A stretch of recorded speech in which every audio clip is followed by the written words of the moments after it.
જ્યોતિષ અને વિજ્ઞાનનો અનેરો સંગમ એટલે જ્યોતિષ ગુરુ ડોક્ટર પંકજ નાગર. ज्योतिष नमस्कार, मैं हूं ग्लोबल एस्ट्रो गुरु डॉक्टर पंकज नागर। जीटीपीएल गुजराती के तहत आप तक पहुंचने की मेरी एक उम्दा कोशिश है। इसी शो के अंदर हम चंद दिनों से कुछ विशेष रोग पे प्रभाव, कुछ विशेष रोग की असर, उसके बारे में हम आपको जानकारी दे रहे हैं। दोस्तों, एक रोग ऐसा है जिसका नाम है कैंसर, जो जिंदगी को सेंसर करता है, कतई नहीं। इस बात से मैं सहमत नहीं हूँ। स्वयं कैंसर को हम सेंसर कर सकते हैं और आपको एक नई जबरदस्त जिंदगी भी मिल सकती है। करना कुछ नहीं है। इसी शो के अंदर सुबह 8:30 बजे गुजराती जीटीपीएल पे 282 नंबर की चैनल पे हम एक आपको ऐसा अद्भुत प्रयोग दिखाने जा रहे हैं जो कैंसर को परास्त कर सकता है, कैंसर को हरा सकता है और आपको एक नई जिंदगी बख्श सकता है।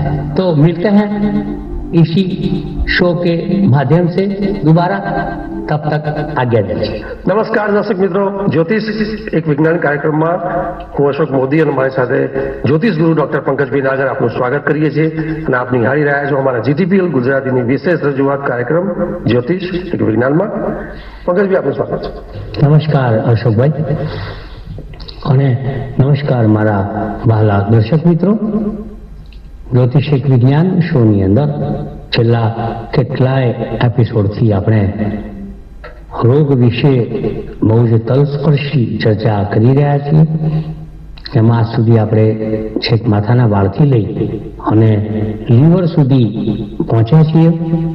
હવે એક પછી એક કયા અવનવા રોગ થઈ શકે, પંચમહાભૂત તત્વો ઉપર ગ્રહોની અસર કેવી છે, કેટલી છે, ક્યારે થશે ને ક્યારે નહીં થાય, તે એક અનુભવ સિદ્ધ વિષય છે અને આ વિષય ઉપર આપણે કેટલીક ટીપ, મહત્વની ચર્ચા જે ખરેખર તમારા જ્ઞાનમાં વિશેષ વધારો કરે, એના માટે આપણે હવે અશોકભાઈને વાત કરીએ કે આગળ કયા રોગની વાત કરશું અને એની કેવી ચર્ચા કરશું। પંકજભાઈ, પણ ગત 3-4 એપિસોડથી આપણે જે ચર્ચા કરી રહ્યા છે કે વ્યક્તિના જીવનમાં, એમાં ખાસ જે આજની લાઈફસ્ટાઈલમાં જે શારીરિક રોગોની સમસ્યા છે અને એમાં જ્યોતિષની દ્રષ્ટિએ જો રોગોની વાત કરીએ તો આપણે એમાં કયા ગ્રહો, જાતકની કુંડળીમાં જે યુતિઓ થતી હોય છે ગ્રહોની, એ કયા પ્રકારના રોગોનું નિર્માણ કરે છે અને એ આપણે જોઈ રહ્યા છે। ત્યારે પંકજભાઈ, અત્યાર સુધી તમે કહ્યું કે આપણે અત્યાર સુધી મસ્તિષ્કથી શરૂઆત કરી હતી, એમાં આપણે ઈએનટી, આંખ, લીવર, ફેફસા, હાર્ટ અને દરેક પ્રકારના રોગોની ચર્ચા કરી છે। પણ આજે જે આપણે જે ચર્ચા કરવી છે કે ભાઈ, જે ગત એપિસોડમાં આપણે થોડાક વ્યસનના લીધે જે બાબતો બનતી હોય છે અને એ વ્યસનના લીધે જે કેન્સર જેવી એક મોટી રોગની એક સમસ્યા થાય છે અને આજની લાઈફસ્ટાઈલમાં આપણે જોઈ રહ્યા છે સૌથી વધારે જે લોકો સફર કરી રહ્યા છે કે જે જાતીય રોગોની સમસ્યા, કે ખૂબ જ 10માંથી 7-8 જણા લોકોને આપણે જોઈ રહ્યા છે કે લોકો મેન્ટલી એટલા સ્ટ્રેસમાં છે અને એનો પ્રભાવ જે જાતીય રોગોમાં આપણે જોઈ રહ્યા છે।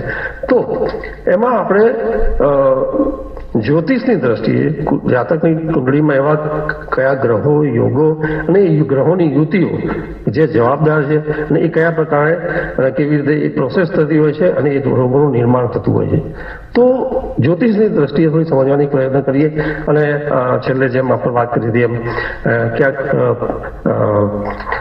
પ્રયોગોની પણ વાત કરીશું, એમાં કઈ રીતે આપણે છુટકારો મેળવવો, કઈ રીતે સપોર્ટિવ રહે, એની પણ વાત કરીશું। અત્યારે આપણે કેન્સર કેવી રીતના થાય? Cancer it's a censor of life, આ મિસબિલીફ છે। ગભરાવાની બિલકુલ જરૂર નથી। મારી પાસે અત્યારે એવા અસંખ્ય ઉદાહરણ છે. મોટા વીઆઈપી હોય, હસ્તીઓ હોય અને અદનો માનવી, સામાન્ય મિડલ ક્લાસનો માણસ હોય કે કેન્સરનો એક જ નિયમ છે કે તમારે એની સામે જજવું પડે, લડવું નહીં. લડત તમારી 5 મિનિટમાં પૂરી થઈ જાય, પણ જજવવાની જે વૃત્તિ છે એ આજીવન રહે. જીજીવિષા વત્તા જજુમવાની વૃત્તિ બરાબર કેન્સરમાંથી મુક્તિ. જીવવાની આશા હોવી જોઈએ. નક્કી કરવું પડે કે જીવવું છે ભાઈ, તારા થાય કરી લે. બીજી શક્તિઓ અને ચેલેન્જ કરવી પડે કે થાય કરી લે, મારે તો જીવવું છે. અસંખ્ય ઉદાહરણ મેં જોયા છે કે જે લોકો મનથી નક્કી કરે કે જીવવું છે તે લોકો જીવે છે, અને જે લોકો સામાન્ય રોગ હોય મનથી નક્કી કરે મારે મરવું છે મરી જાય. તો આ મરવાની જીવવાની ક્રિયા પ્રક્રિયાનો પ્રોસેસનો મૂળ આધાર તમારા મનની અંદર રહેલા કેમિકલ્સ ઉપર છે. So what would you prefer? Would you like to alive with quality life for rest of the life? Or you like to die immediately without reasons? Cancer દરેક માણસના મન ઉપર એવી રીતના મરવાનું એક રીઝન ઊભું થાય છે કે માણસ નામ સાંભળતા જ અધમુઓ થાય છે. સાંભળે એટલે એમ થાય કે હવે ગયા. ઘણા લોકો એવા છે કે સાંભળે એટલે એમ કે હવે તો રહ્યા છે, મજા કરશું, ઠીક છે વાપરો જલસા કરો. તો આ કેન્સર ક્યાંથી આવે છે? કુંડળીમાં કેવી રીતના એ દેખાડો દે છે? કુંડળીમાં કયા ગ્રહયોગ છે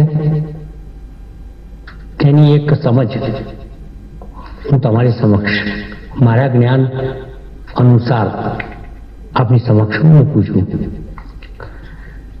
કે સામાન્ય રીતે દરેક સેલ આપણી બોડીમાં પડેલા જ હોય છે, WBC પડેલા હોય, પરંતુ વ્હાઇટ બ્લડ સેલ ત્યારે જ બહાર આવે કે જ્યારે તમારા ઇમ્યુનિટી સિસ્ટમ સામે લડતા લડતા જ્યારે યોદ્ધાઓ ઢળી પડે, દેટ ઇઝ કોલ્ડ WBC.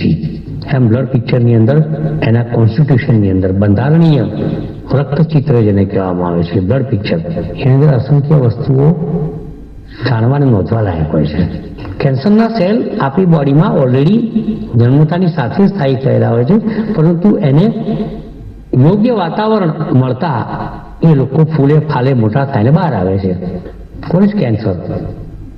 તમારી કોષીય પદ્ધતિમાં નોર્મલ સેલ જ્યારે એબનોર્મલ થાય ત્યારે એને કેન્સર કહેવામાં આવે છે. એક એબનોર્મલ થાય એટલે બીજાને એબનોર્મલ કરે, ત્રીજાને કરે, ચોથાને કરે, પાંચમાને કરે, એમ બધા સેલને બગાડતું જાય.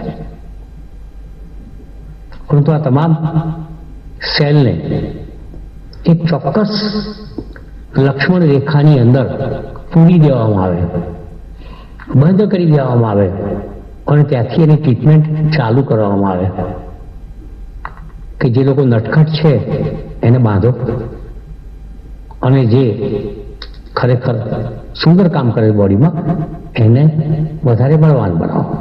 કુંડળીમાં કુલ 12 સ્થાન હોય છે, 1 થી 12 સ્થાન. 5મું અને 9મું પ્રથમ સ્થાન આ બધા ત્રિકોણ સ્થાન છે. પ્રથમ સ્થાન ત્રિકોણ અને કેન્દ્ર સ્થાન પણ છે.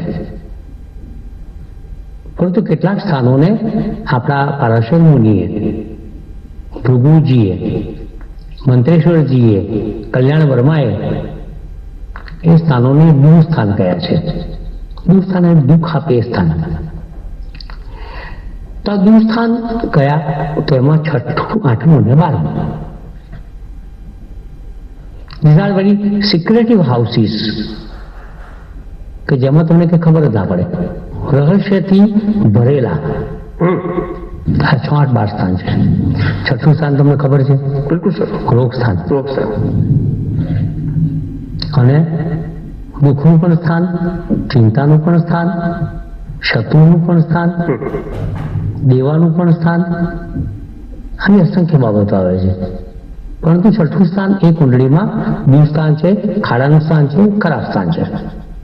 8મું સ્થાન આયુષ્ય અને મૃત્યુનું સ્થાન છે, પણ મૃત્યુનો ભય 8મા સ્થાનમાં વધારે છે. 12મું સ્થાન વ્યય સ્થાન છે. એ પૈસાનો વ્યય પણ હોઈ શકે, શરીરનો વ્યય પણ હોઈ શકે, અને કોઈ પણ શરીરની અંદર આવેલા તત્વોનો પણ વ્યય હોઈ શકે. તો આ 6, 8 અને 12 સ્થાન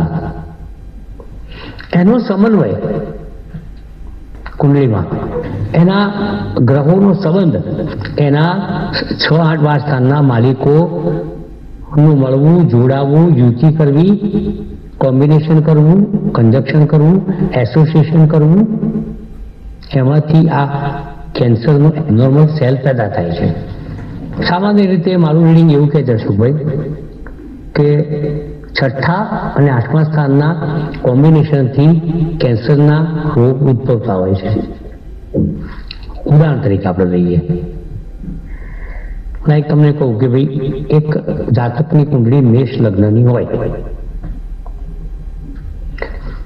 6ઠ્ઠા સ્થાનમાં 6ઠ્ઠી રાશિ આવે અને 8મા સ્થાનમાં 8મી રાશિ આવે. 6ઠ્ઠી રાશિનો માલિક છે બુધ અને 8મી રાશિનો માલિક છે મંગળ. મેષ લગ્ન હોય અને એ જાતકની કુંડળીમાં મંગળ બુધ જોડાયેલા હોય તેવા જાતકને કેન્સર થાય. સરળ હિસાબ છે.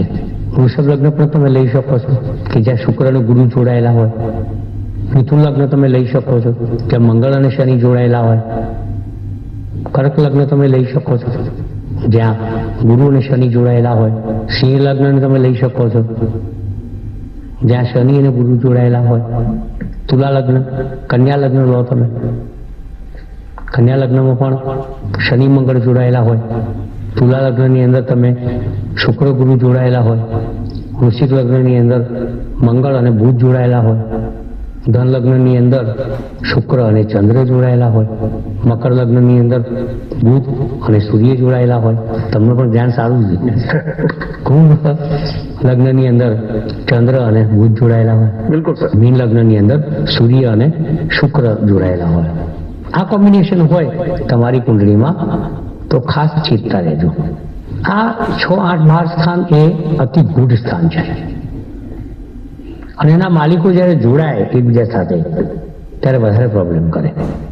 એમાં 12મા સ્થાનનો માલિક જોડાય એટલે ગયા કામથી.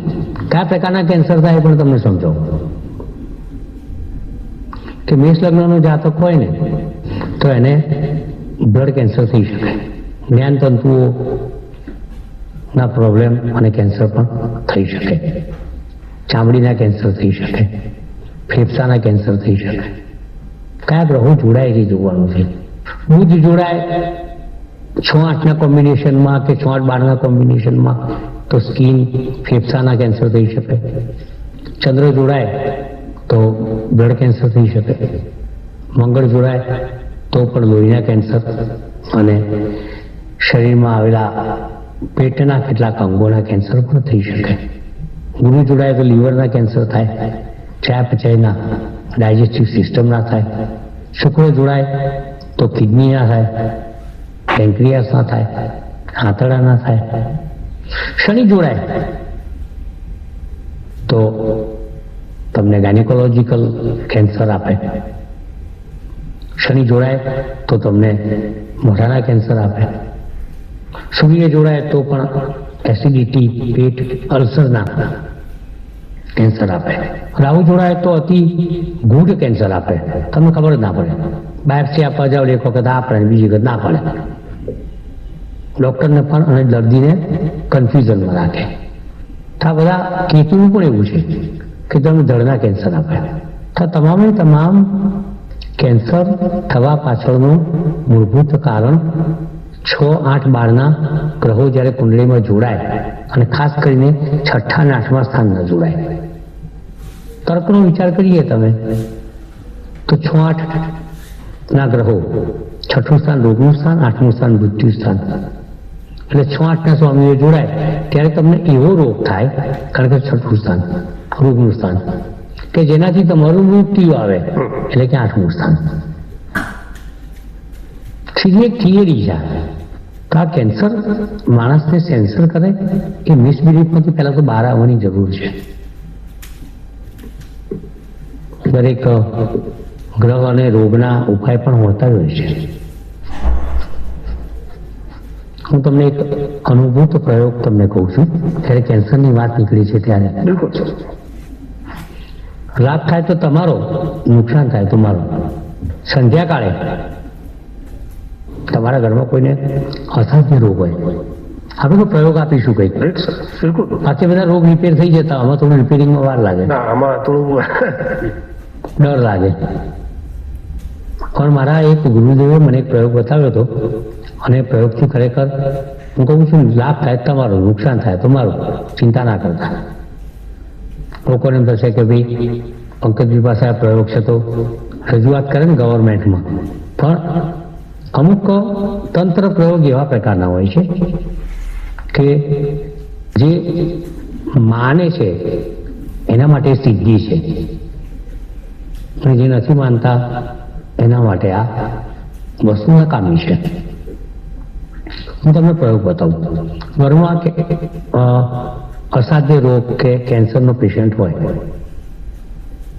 એને તમે ઉમરા પર બેસાડો, એના માથા ઉપર કપડું ઉતારો, નાનકડું રૂમાલ જેવું. તમારા ઈષ્ટદેવ અને કુળદેવી સામે તાંબાના લોટામાં પાણી ભરી એના પર આડી બે અગરબત્તી એવી રીતના રાખો કે એની રાખ એ લોટાના પાણીમાં પડે. પછી તમે જીવ એટલે ગુરુના બીજ મંત્રની માળા કરો. ત્યારબાદ એ લોટા ઉપર ઢાંકણું મૂકી એના પર એક લીંબુ મૂકો, એના ઉપર ચપ્પુ મૂકો અને આ મંત્ર જાપ પૂરા થયા પછી દર્દીના મસ્તક પરથી 8 વખત ફેરવી અને પાણી ડ્રેનેજમાં નાખી દો અને બાકીની જે વસ્તુ હોય, લીંબુ હોય, ચપ્પુ સહિત, અગરબત્તી સહિત એ 4 રસ્તા પર મૂકી દો. એક એજ્યુકેટેડ માણસ તરીકે સાંભળનારા પણ નહીં માને, હું પણ નથી માનતો, અગર તો નહોતો માનતો, અશોકભાઈ પણ નહીં માને, તમે પણ નહીં માનો. પણ કહેવાય છે ને કે ડૂબતે કો કિનકે કા સહારા. એમ દરેક વસ્તુની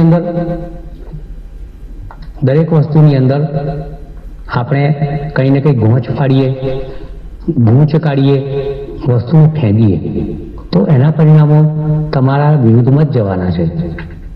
હંમેશા એક માણસ છે ને, હતાશ થયેલો માણસ, એ ઈશ્વરનો સહારો, માનવીનો સહારો, દવાનો સહારો, દુઆનો સહારો, પ્રાર્થનાનો સહારો શોધતો હોય છે.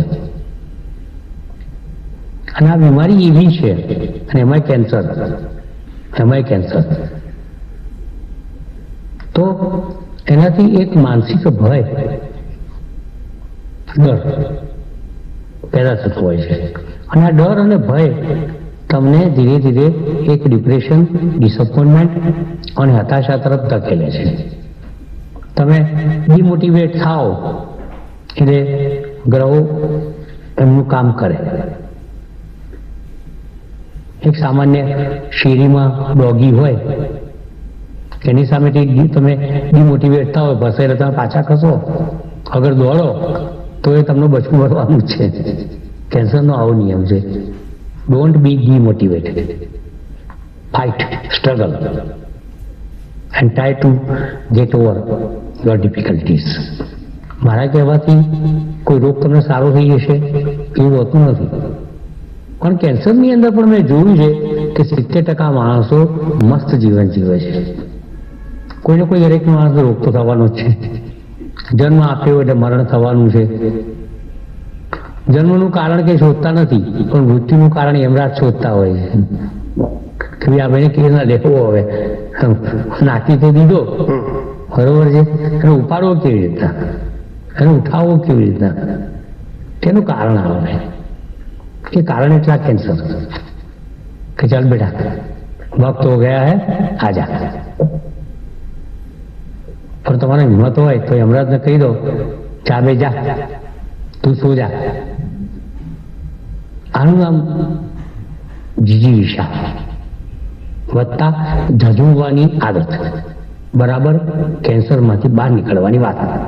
ઘણી બધી વાતો એવી છે રોગને લઈને.